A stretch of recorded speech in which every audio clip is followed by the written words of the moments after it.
โอ้ยไปแสบบ่ได้แล้วทุกคนมื้อนี้คือสิได้อยู่เฮือนเบิดมื้อนะทุกคนกลับสบายดีเบิดสุขคนสบายดีตอนเช้าเนาะฝนตกลินนะฮะก็ว่าได้ตกตั้งแต่วันที่เท่าไหร่เช้าสามบ่เช้าสามเช้าสี่เช้าห้าเนาะได้ยินข่าวเพิ่นว่าจะตกฮอดวันที่27ทุกคนโอ้ยเนาะพอดีบ่เอื้อก็ ยากเวียกยากงานอีกเป็นอย่างจังว่ายากเวียกยากงานเพราะว่าจะแจกอ่าน้องแม่วันที่27ทุกคนมื้อนี้ว่าสิไปหาแผ่บุญอยู่แต่กับฝนตกแบบนี้บ่รู้ว่าสิได้ไปบ่หรือสิได้แผ่ทางโทรศัพท์เนาะทุกคนเอ้ย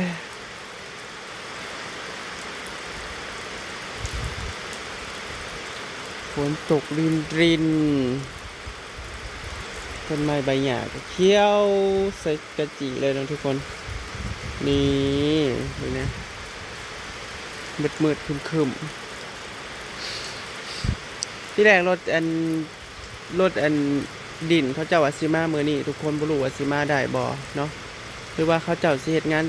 แข่งฝนบ่หรือแนวใดเนาะเฮาก็จังเบิ่งรอลุ้นเบิ่งว่ารถดินเขาเจ้าสิมาให้แท้บ่มื้อนี้แต่ที่จริงนะเพิ่นนัดบ่เอื้อนะมื้อนี้ทุกคนแต่ว่าเดี๋ยวจะได้มาไหมฝนตกแบบนี้เนาะหลายคนก็ค้นฝุ่นค้นหยังลงนากันแซวๆพี่น้องแต่บ่เอื้อบ่น้ำยังบ่ได้ขนเถื่อเพราะว่าเนี่ยฝุ่นก็กองอยู่เลยอันนี้เฮาสิไว้ไปปลูกเครื่องอยู่บ้านใหม่ของเฮาเนาะเฮาก็เลยบ่ได้ขนออกนามาเบิ่งทุกโซนนี่ทุกคนโซนนี้ก็โอ้ยเขาเจ้าขนฝุ่นมื้อวานวุ่นวันเนาะอากาศดีบ่แดดมื้อวานนี้มีแต่ผู้ขนฝุ่นเฮาบ่ได้ขนเพราะว่าเฮาบ่มีฝุ่นจะลงนาเนาะตัวนี้ทุกคน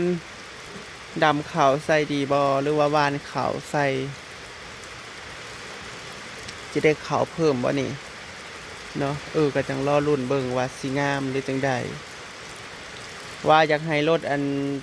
เขาเจ้าไทยมันสิได้บ่ล่ะทุกคนบ่เป็นตะคือเนาะ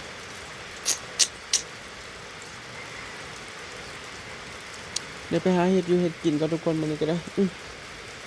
หาแต่งอยู่ครัวกินข้าวเช้ากันดีกว่าเมื่อคืนนี่ก็ตุยมาแว่แล้วก็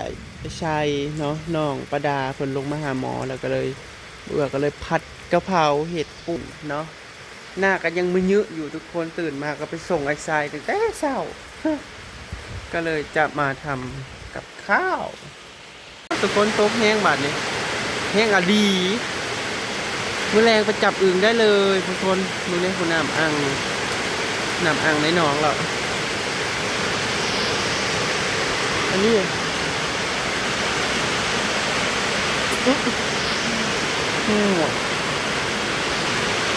ไปไหมไปใต้กกวันเย็นนี้เมื่อคือจะเป็นไส้กุ๊กนี่เหรอชมหน้าคนจะไปใต้กกกินกบไหมซุ่ม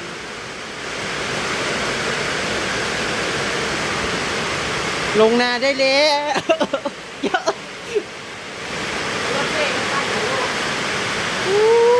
ทุกคนบรรยากาศดีมากน่านอนคือสิบ่ได้มาดอกทุกคนรถโจ๊กรถดินบ่เอื้อเพิ่นนัดแล้วแต่ว่าฝนตกแบบนี้คือสิบ่ได้มาเนาะเพราะว่ามันก็ตกแรงอยู่นะ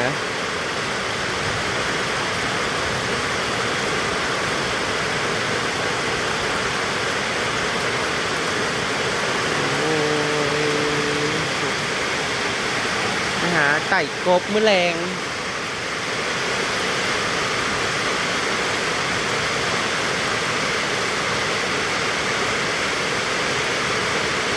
ตกขาดพอดี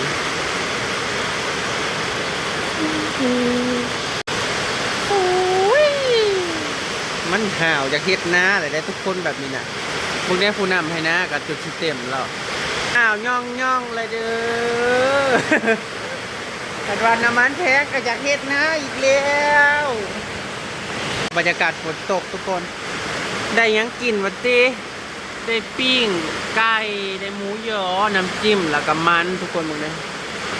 ช่ำๆเลยอุ้ยมาเด้อทุกคนอุ้ยดูบรรยากาศฝนตกรินๆมาพี่น้องกินข้าวบรรยากาศฝนตก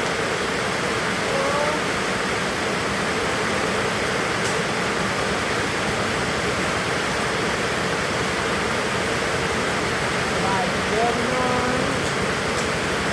รอวันกลับไปก่อน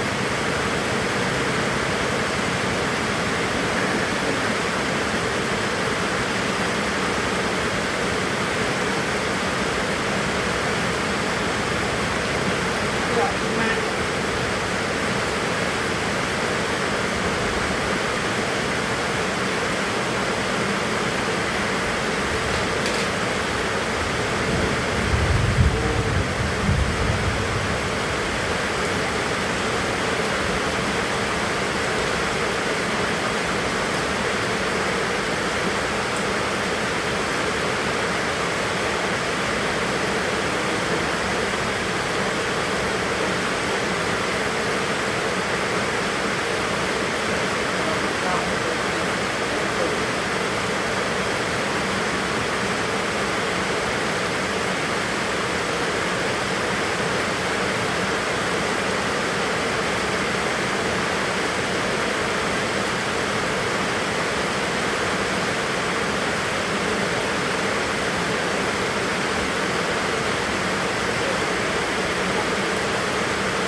ไปแล้วทุกคน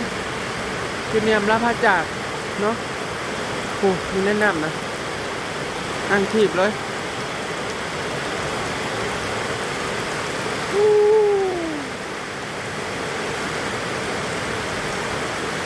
ป้าทุกคนมันคือขักแท้ขักแท้ขักแท้ตกแท้ตกว่าน้ำจนสิเต็มให้นาป้าโถโอ้หน้าให้น้องขอจนเต็มเด้อทุกคนนี่เต็มหมอกข้อพักปัญญังโอ้น้ำพึมพำพึมพำเนาะเดี๋ยวจะพาย่างออกไปเบิ่งทั้งน้องทุกคนป๊าดน้ำจนสิเต็มให้นะ แต่มันก็เดี๋ยวมันก็ซึมลงเบิดออกทุกคนอันนี้นะเนาะมันก็สิมีตามอ่าห่วยตามห้องมันอาจสิอ้างสิครั้งได้มื้อแรงเนี่ยก็พากันไปหาจับกบเลยทุกคนบ่รู้ว่าเฮาสิถ่ายได้บ่มื้อแรงเนาะย่าน1ฝนตกย่านฟ้าห้องผ้าเหลือมผ้าแตกโทรศัพท์เฮามันบ่ได้กันน้ำเบิ่งทางหลังบ้านก่อนใกล้เนี่ยก็แซวๆอยู่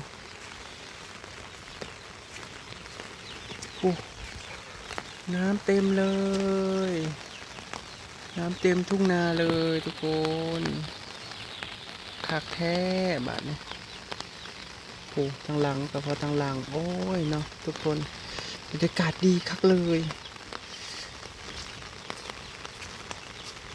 สพาเลาะไปเบิ่งทางหน้าบ้านทุกคนว่าเป็นจังไดโอ้บางในเฮือนทานข่อยมันสิลงเลย ปวกกินมันแล้วมันล่มแล้วทุกคนยังไม่มีเงินเนาะยังไม่มีเงินทำเฮือนฐานเนาะ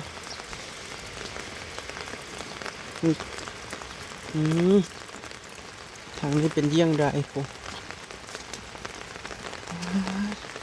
น้ำไหลจวกๆโอ้น้ำอ่างน้อง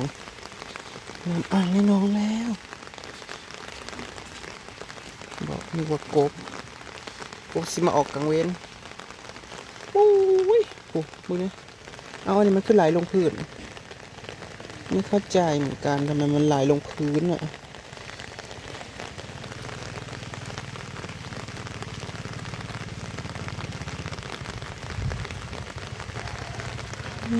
กบมาไข่แถะแมลงเอาอันนี้คือไหลลงพื้นเมื่อไหร่ไม่เข้าใจอันนี้คือไหลลงพื้น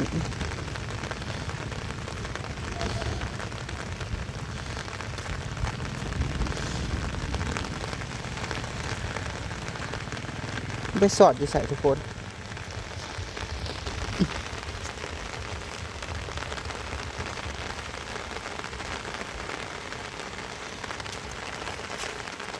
น้ำน้องไข่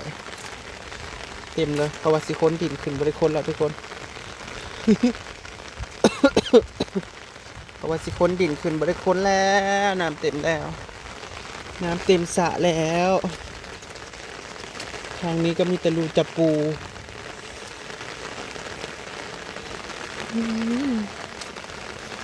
กระปูขึ้นลายใช่ปะอึ๊บ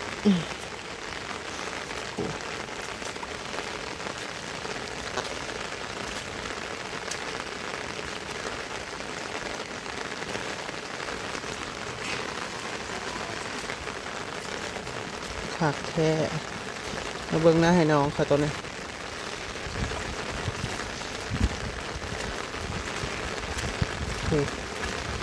น้ำยังมาประสาทเลยนี่น้ำยังมาไม่ขาดสายเลย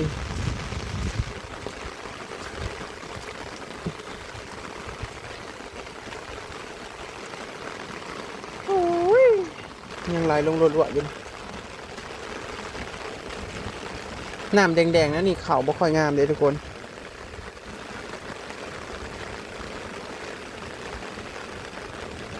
เราจะต้องป้านลาดไว้นะทุกคนป้านลาดไว้บ่ให้น้ำแดงๆนี่ลงขากะลี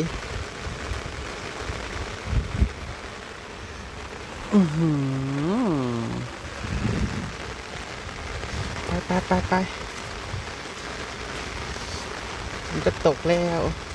ดูกับอำลาพระจากก่อนทุกคนบ่รู้ว่าสิลงคลิปได้ตอนใดเนาะ